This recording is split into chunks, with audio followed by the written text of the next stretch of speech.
페트라슈 출애굽기 8번째 배달하러 왔습니다. 출애굽기 17장 8절. 아말렉이 더위와 장기간의 전쟁에 지쳐 나오고된 이스라엘 백성의 후미를 공격합니다. 참 더럽고 치사하죠. 이렇게 지쳐서 낙오된 이런 그냥 평범한 백성들을 이렇게 무장하고 공격을 하다니. 그렇지만 이 전쟁이 사실 어떻게 보면 약간 더럽고 치사한 것이죠. 그리고 이때 당시에는 국제법도 없었잖아요. 아말렉은 장자 유업과 축복을 야곱에게 빼앗겨서 야곱을 증오했던 에서의 손자인 아말렉의 후예입니다. 이들은 사해의 광야 지대에서 약탈과 압제를 통하여 생계를 꾸미는 아주 잔인한 민족이에요. 이스라엘 문화권에서 누군가를 아말렉의 친구라고 하는 것은 굉장히 모욕적이에요. 이스라엘 백성이 이 지역에 들어갔을 때는 아말렉 사람들이 이익을 챙길 완벽한 기회로 여긴 거죠. 출애굽기 17장 9절. 모세가 여호수아에게 백성들을 이끌고 아말렉과 싸우라고 합니다. 제가 드디어 모세를 그렸어요. 원래는 라이언이었는데 그 라이언이 상반신밖에 없는 데다가 언제까지 이 라이언에게 모세 역할을 시킬 수는 없잖아요. 그래서 할 수 없이 그려봤습니다. 여호수아는 여기에서 처음 등장을 해요. 여호수아는 원래 이름은 호세아예요. 여호와는 구원이시다라는 뜻이에요. 그리고 이제 눈의 아들이고 에브라임 지파에 속한 사람이었어요. 그의 이름은 이곳에 처음 나오긴 하지만 모세가 이 여호수아를 단번에 총사령관으로 임명하는 것으로 미루어 보아 여호수아는 군사 훈련을 많이 받은 사람인 것 같아요. 이때 그의 나이는 45세경이었어요. 아직 굉장히 젊죠. 그리고 모세 자신은 이렇게 하나님의 지팡이를 들고 이렇게 산에 올라가겠다고 합니다. 산 꼭대기에 서서 네 오늘 처음으로 총사령관으로 출전하는데 얼마나 잘하나 한번 보자, 이런 뜻이 아니라 여호수아는 육적인 전선으로 보내고 자신은 영적인 전선에서 하나님께 기도하겠다는 뜻입니다. 이 모세가 선 이 산은 예벨 타후네라는 산으로 해발 220m 정도 되는 산이에요. 남산이 270m 정도 되더라고요. 옛날에 케이블카 타고 남산에 가본 적이 있는데 중국인들이 되게 많더라고요. 그리고 서울대도 꽤 높잖아요. 서울대 관악 캠퍼스. 근데 거기도 113m더라고요. 제가 그 산을 되게 좀 헉헉거리면서 올라갔던 것 같은데 생각보다는 높지가 않아요. 모세는 이때 나이가 제법 있었는 이 산을 올라갔네요. 관악산, 이 서울대보다 높은 곳을. 제가 서울대를 다녔던 것은 아니고 우리나라에서 제일 공부 잘하는 사람들은 대체 어떻게 생겼나 궁금해서 한번 가봤습니다. 모세가 다른 모든 것을 제쳐두고 하나님 지팡이 하나만을 들고 산에 올라갔다는 것은 이 전쟁의 승패는 하나님께 달렸다는 것을 보여주는 거예요. 이때 이스라엘 민족들은 오합지졸이었어요. 오합지졸이라는 말로도 부족하죠. 전혀 전투 경험도 없고 제대로 된 무기도 없었어요. 앞서 애굽인들의 무기를 몇 가지 획득하게 했지만 남의 무기잖아요. 어디까지나. 그리고 이 무기를 들고 싸워본 것도 아니고. 그러니까 이 이스라엘 병사들은 온전히 하나님만을 의지할 수밖에 없었습니다. 출애굽기 17장 11절 12절. 이 전쟁의 총책임은 모세에게 달려 있었습니다. 모세가 손을 들면 이스라엘이 이기고 너무 힘들어가지고 이렇게 손을 잠시 내리고 기도를 쉬면 이스라엘이 졌습니다. 그러나 언제까지 팔을 들고 있을 수 있겠어요? 사람이 한계라는 게 있는데, 그래서 아론하고 훌이 모세의 양팔을 하나씩 붙들었어요. 팔이 내려오지 않도록 하기 위해서. 여기서 훌에 대해서 자세히 나오진 않지만 미리암의 남편일 거다라는 얘기가 있습니다. 그건 어디까지나 추측일 뿐이에요. 하나님께서는 이것을 통해서 전쟁의 승패는 오직 하나님께 의뢰하는 것뿐임을 가르치셨습니다. 이렇게 산꼭대기에 올라가 있었습니다. 그리고 이 산꼭대기에 바위 위에 앉아서 기도하는 모습을 모든 병사들이 볼 수가 있었죠. 지팡이를 내뻗은 모세의 모습은 그들로 하여금 하나님은 우리 편이다라는 확신을 갖게 하였습니다. 알렉산드로스도 전쟁에서 강력한 적을 만나서 병사들이 주춤하였을 때 앞으로 나가 싸워서 왕이 너희 앞에서 싸움으로 우리는 반드시 승리할 것이다 라고 병사들의 사기를 이렇게 도두어서 승리를 거머쥔 적도 많이 있어요. 하나님이 함께 하시니 이스라엘 백성들은 인간적인 눈으로 보면 도저히 이길 수 없는 적 아말렉과 맞서 싸워 이길 수 있었습니다. 출애굽기 18장 7절. 사위 모세의 출애굽을 치하하고 처자식을 그에게 돌려줄 목적으로 장인 이드로가 방문을 합니다. 앞서서 모세는 십보라와 두 아들을 다시 같이 이제 애굽으로 가다가 다시 이드로에게 돌려보낸 적이 있었죠. 이게 돌려보낸 이유는 이렇게 같이 가다가 하나님께서 모세를 치셨어요. 뭐 아프게 하셨든지 뭐 그랬나 봐요. 그게 이제 자식이 할례를 받지 않았기 때문에 하나님께서 이런 일을 하셨던 거예요. 그래서 십보라가 아들에게 할례를 행하게 되죠. 그리고 이제 모세는 이러다가 좀 큰일 나겠는데 그렇게 생각을 했는지 십보라와 이 두 아들을 이 장인 이드로에게 돌려보냅니다. 그리고 이제 이드로가 다시 온 거예요. 이 처자식들을 데리고. 그리고 또 이드로가 온 이유 중에 하나는 이제 소문을 들은 거예요. 모세가 믿는 하나님이 홍해를 가르셔서 이스라엘 백성들이 홍해를 걸었다. 이런 소문을 들은 거예요. 그리고 애굽인들이 이 홍해가 이렇게 합쳐져가지고 몰살된 사건까지. 그 사방에 막 소문이 나 있었던 거예요. 그것도 듣고 이제 이드로가 그 모세의 공로를 치하하기 위한 것도 하나의 목적이었어요. 그리고 이들은 그 장막 앞에서 대화를 하고 장막 안으로 들어갑니다. 이제 이곳 부족들은 문안하는데 30분씩 걸렸어요. 온 가족의 안부는 물론이고 키우고 있는 가축의 안부까지 물었거든요. 그리고 이제 이때의 장막은 텐트처럼 생겼어요. 요즘 캠핑 많이 가잖아요. 그런 텐트처럼 생겼는데 텐트의 재료는 염소나 낙타의 털로 짠 아주 두꺼운 천으로 만들었어요. 이 천은 모든 천연 제품이 그러하듯이 이 천은 따뜻한 날씨에는 숨을 쉬고 추운 날씨에는 수축하여서 겨울바람과 비로부터 보호해줬어요. 장막의 바닥에는 이제 보통은 동물 가죽 양탄자로 덮여 있었고 커튼을 쳐가지고 방을 나눴어요.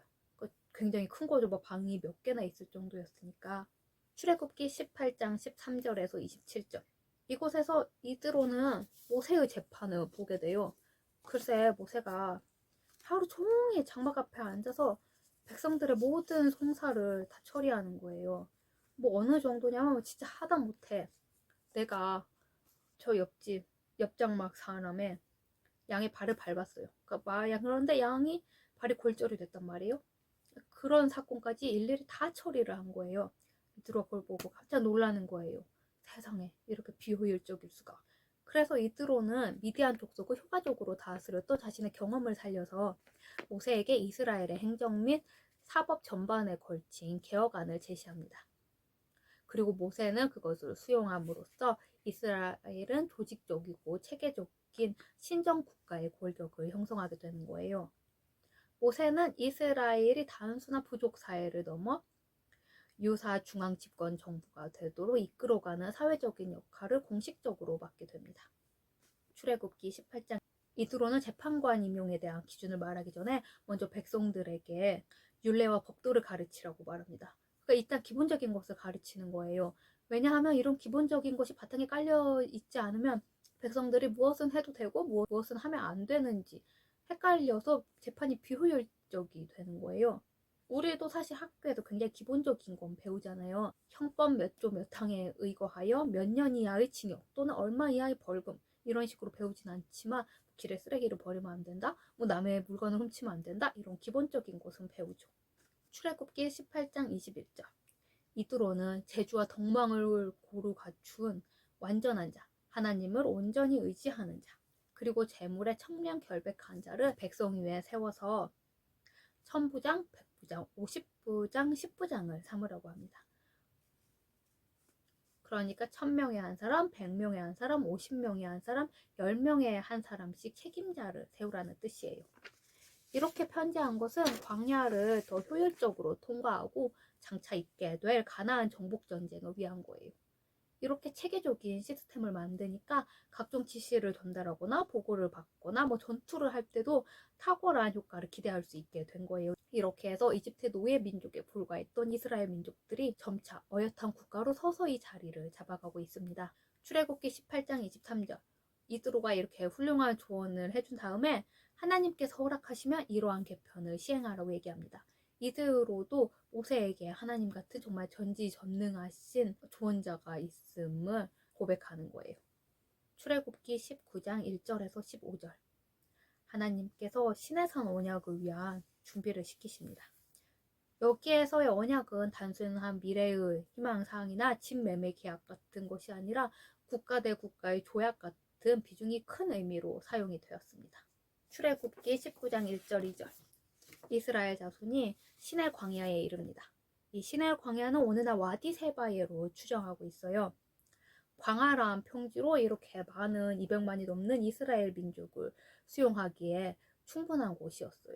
이 시내산은 이스라엘 역사에서 가장 신성한 장소예요. 모세가 처음으로 이 불이 붙었으나 타지 않은 딸기나무에서 하나님의 음성을 들었던 곳이었고, 하나님이 이스라엘과 언약을 맺으셨던 곳이며, 엘리야가 하나님의 세미한 음성을 들었던 곳입니다.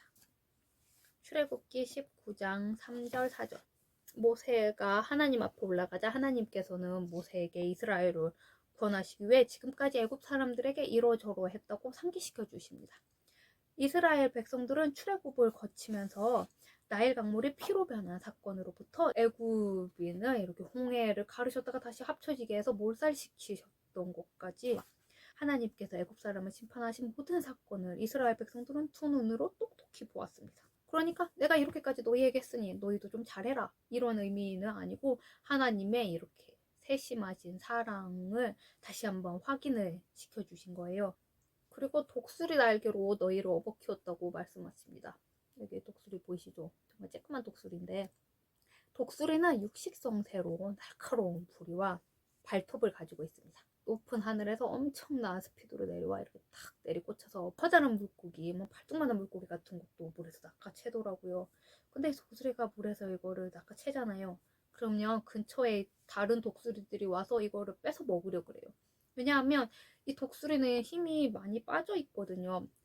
물에서 안 나가려는 물고기와 이렇게 잡고 날아가려는 독수리, 이런 거에서 엄청난 사투를 벌여요. 그렇기 때문에 얘는 이 물고기를 낚아챈 독수리는 이미 힘이 많이 빠져 있어요. 다른 독수리들이 정말 치사하게 이걸 뺏어 먹으려고 하는 거예요. 근데 이 독수리도 얼마나 지친 상태든지 펠리컨한테 빼앗기기도 하더라고요. 뭐 어쨌든 이 독수리는 굉장히 힘이 세고 그런 동물이죠. 그 얘네들은 평생을 한 짝과 보내면서 이렇게 절벽 꼭대기 같은 아무도 접근할 수 없는 곳에 알을 낳고 새끼를 키웁니다. 그리고 새끼를 비행훈련시킬 때 이렇게 나는 새끼 옆에서 이렇게 같이 이렇게 날아요. 그러다가 새끼가 제대로 날지 못하면 등으로 받는다고 합니다. 그러니까 제가 이걸 본 사람이 있을까 하고 유튜브에 한번 찾아봤어요. 직접적으로 새끼를 받는 장면이 나오진 않는데 새끼 근처에서 함께 비행을 하더라고요.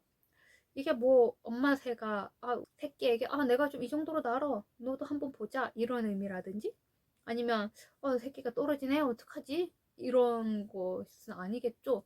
그러니까 새끼를 받는 게 맞는 것 같아요. 자꾸 새끼 하니까 조금 이상하네요. 팔레스타인에는 4종류의 독수리가 살아요. 그런데 이제 가장 흔한 독수리는 짧은 발톱 독수리예요.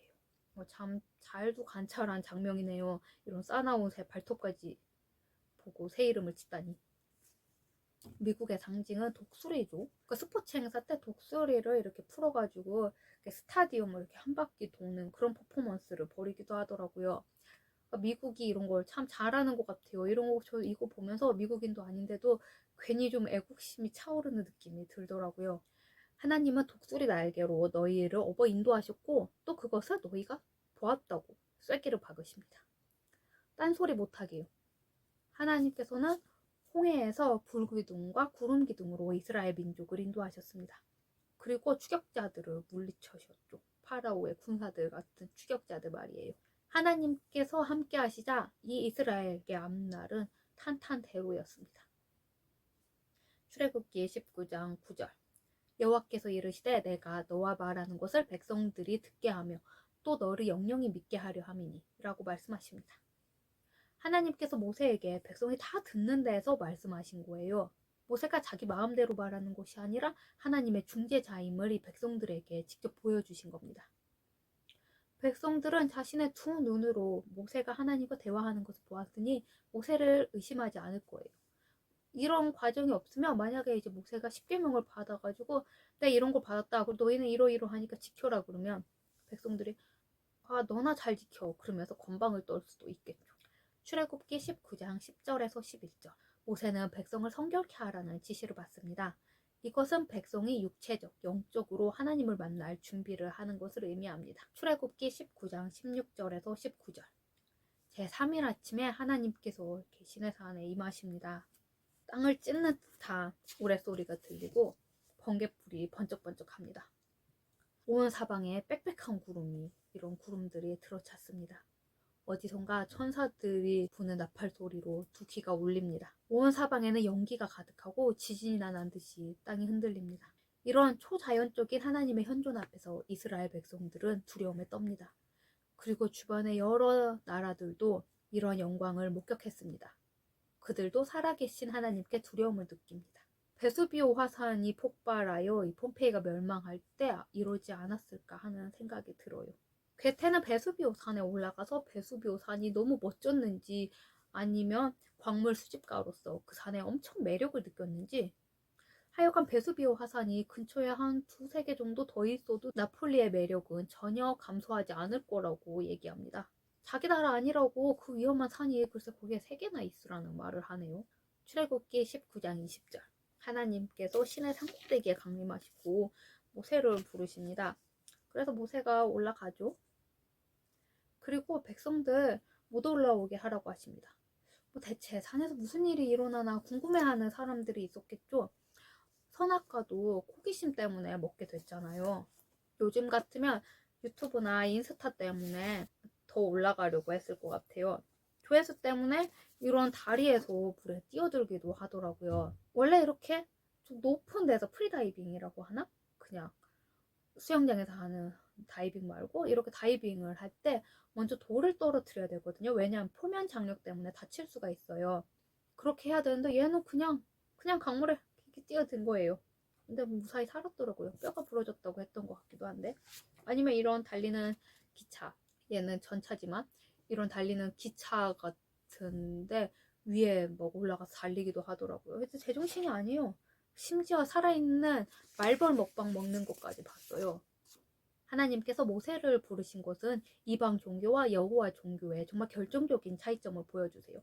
이방 종교는 내가 막 간절히 막 하나님을 찾고 막 자기를 자의하고 막 자식을 바치고 그런 식으로 해야 겨우 신이 나를 불렀느냐 하고 대답을 하지만 뭐 실제 대답을 하는지도 모르겠고 하나님께서는 신이 먼저 인간을 부르시고 찾아주십니다.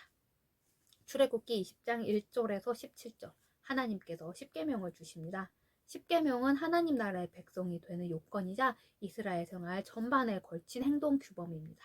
이스라엘 백성은 선민으로서 삶을 사는데 가장 핵심이 되는 법이죠. 이것은 하나님께서 이스라엘 백성을 좀 부자연스럽고 제한적인 틀에 가두고자 주신 게 아니에요. 이 법의 준수를 통해 더 깊은 교제를 하시고자 이런 율법을 주신 거예요. 그래서 이제 준수자의 영적과 육적 풍요를 위해서 또 선민으로서 세속에 물들지 않고 경건하게 살 수 있게 되는 거예요. 율법은 하나님께서 세상의 모든 일을 혼자서 하시기로 결정하지 않으신다는 사실을 강조하는 거예요. 사람 편에서 그 율법을 준수해야만 그것이 완성되는 것이죠. 십계명은 크게 두 부분으로 구별이 됩니다. 제1계명부터 4계명까지는 하나님과 이 사람과의 관계, 그러니까 대신 계명이고 제5계명부터 10계명까지는 사람과 사람 사이의 관계, 그러니까 대인 계명에 대한 법이에요. 출애굽기 20장 3절. 첫째 계명. 나 외에는 다른 신을 섬기지 말라. 여기에는 이방신 숭배 금지와 유일신 사상이 드러나 있어요. 이집트와 팔레스타인을 비롯한 근동 지방에는 되게 신들이 많았어요. 신들이 각자 주관하는 영역이 따로 있었어요. 뭐 하늘을 관장하는 신, 물을 관장하는 신, 그리고 뭐 풍요, 뭐 출산 이런 걸 관장하는 신 다 제각각이었어요. 그러니까 내가 정말 많은 신을 섬겨야 그 축복을 다 받을 수가 있는 거예요. 이스라엘 백성은 많은 신이 있던 신들의 땅 이집트에서 막 벗어났어요. 이집트의 영향을 안 받을래야 안 받을 수가 있죠. 사람이 환경의 지배를 얼마나 받아요. 그렇기 때문에 하나님께서 하나님을 경배하고 섬겨라 이랬을 때 이것은 이스라엘 민족에게 별로 어려운 일이 아니었어요. 아 그래 하나님을 믿으란 말이지? 그래 내가 뭐 하나님을 123번째 신으로 섬기면 되지 뭐. 이렇게 받아들였어요. 당시 대부분의 종교는 신들의 영역, 초자연적인 영역, 그리고 궁극적으로 인간 세계를 다스리던 신들의 회합인 판테온을 가지고 있었어요. 로마에 있던, 얘는 뭐 트레비 분수이긴 하지만 로마에 있는 지붕이 이렇게 있고 이렇게 돔이 있고 하늘에 안에서 들여다보면 천장에 구멍이 뚫려 있는 이런 판테온을 가리키는 것이 아니라 여기는 말하자면 하나의 세계관이에요. 신들의 세계관, 신들이 사는.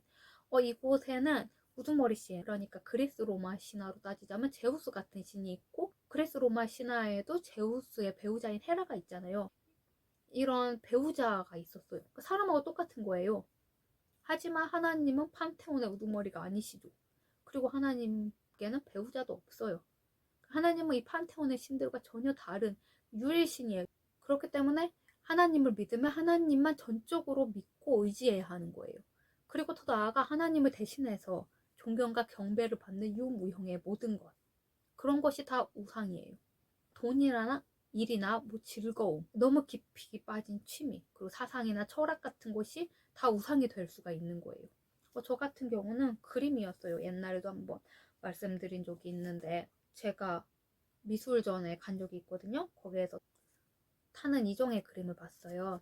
이 그림을 그리신 분이거든요. 조선시대 왕족 화가예요. 5만원짜리도 있어요. 있으면 한번 봐보세요. 자, 뒷면에 보면 이 그림이 있어요. 이분의 그림이 마음에 들어서 엽서를 한 장을 샀는데, 이건 아니고 비단에 먹물 들여가지고 거기다가 금으로 칠한 거예요. 진짜 왕족이죠. 금으로 그림을 그려요. 그것도 비단에 실크? 비단 실크 맞나?